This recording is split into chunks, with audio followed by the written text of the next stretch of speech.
ginisang bawang dito. Ayan, brown na yung bawang ko. Nilagyan ko ng kunting pork chop, kunting spam, at kunting corned beef. Ayan. Palaluin lang natin.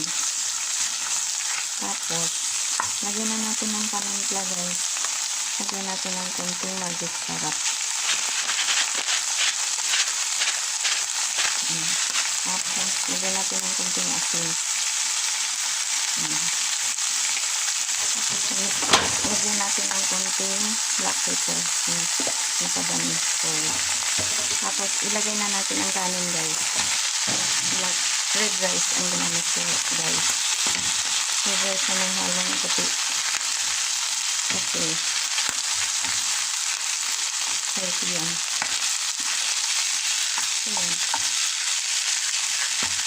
So, paghaluin lang natin, guys.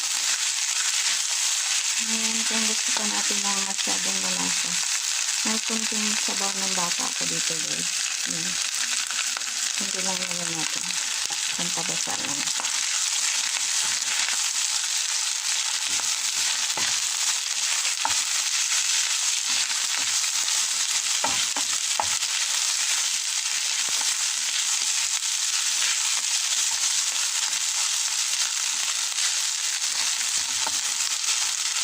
Hello guys, wala sa kondisyon ng camera ko. So, thank you so much guys for watching. Tapos na ang ating fried rice.